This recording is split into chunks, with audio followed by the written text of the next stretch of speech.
آپ کی جو تھی نا حلم اور انکساری کہ اپنے غلام کو کسی بات پہ اس کا کان مروڑا، کچھ دیر بعد آپ کو پتہ چلا کہ نہیں وہ آپ کی اطلاع غلط تھی اور وہ غلام جو تھا اس کا وہ قصور نہیں تھا، تو آپ اس کے پاس گئے، آپ نے کہا یار میرا کان مروڑو، میں غلطی سے تمہارا کان مروڑا تھا. اس نے ایسے ہی ہاتھ رکھ دیا، آپ نے کہا نہیں جتنے زور سے میں نے مروڑا تھا اسی زور سے تم.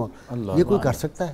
یہ دیکھیے جی، ابھی بات ہو رہی ہے 50 لاکھ مربع میل کا حکمران اور ایک غلام کے اس بات کی دعوت دے رہا ہو، اور جب سفر میں ہو تو غلام نائل تھا اس کا نام، اس کو پیچھے بٹھایا ہوتا تھا. اور اس کے ساتھ ساتھ ہم یہ دیکھتے ہیں، میں ایک بات کی ذرا لوگوں کی خصوصی توجہ چاہوں گا. میری نظر کے اندر وہ جملے کا استعمال انتہائی غلط کیا گیا. قرآن پاک فرماتا ہے لا تزر وازرۃ وزر اخری، کوئی شخص قیامت کے دن کسی دوسرے کے گناہ کا بوجھ نہیں اٹھائے گا.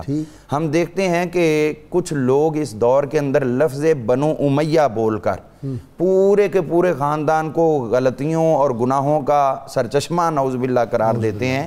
ان کے لیے میں دعوت فکر دینا چاہوں گا کہ ٹھیک ہے اس خاندان میں سے یزید آیا ہے تو وہ ملعون تھا، جو جس نے برائی کی ہے اسی کے ذمہ ڈالو، پورے خاندان کے نہ ڈالو. کیوں؟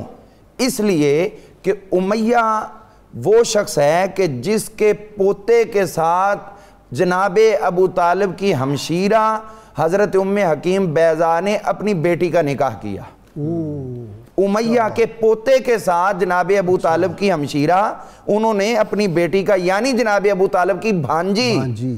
یہ غور کرنا چاہیے جو کہتے ہیں بنو امیہ کی برائیاں فلاں کی برائیاں، یہ جناب ابو طالب کی بھانجی ہے امیہ کے پوتے کے ساتھ جس کی شادی ہوئی، اور اسی سے حضرت عثمان غنی رضی اللہ عنہ پیدا ہوئے. لہٰذا جو برا ہے اس کو برا کہیں، ایک بندے کی برائی پورے خاندان بلکہ نسلوں کے اوپر لگانے کا کسی کو کوئی حق حاصل نہیں. پھر ام المومنین اس خاندان سے ہیں جو بالکل.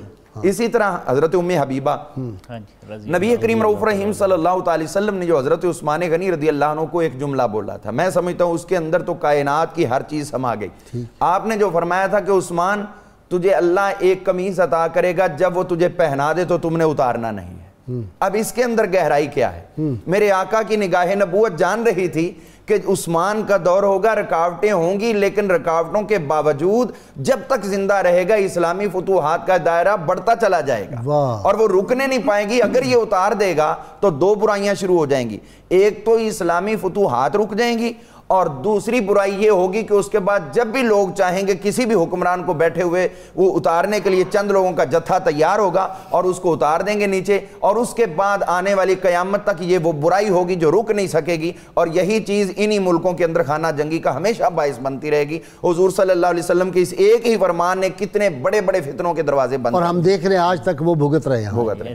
تو اسی طرح ہم دیکھتے ہیں حضرت سیدنا عثمان غنی رضی اللہ تعالیٰ عنہ آپ کے دور مقدس کے اندر جب آرمینیا کے لوگوں نے جو خراج دینے سے انکار کر دیا تو پھر آپ نے بھیجا، جب جرنیل ادھر گئے تو پہلے 7 لاکھ تھا، انہوں نے 14 لاکھ درہم پر صلح کی. یعنی اگر کوئی بغاوت بھی ہوئی ہے تو وہ بھی امت کے لیے باعث رحمت ثابت ہوئی. یہ ہے حضرت عثمان غنی رضی اللہ عنہ ذو النورین اور باحیا ہونے کی برکتیں.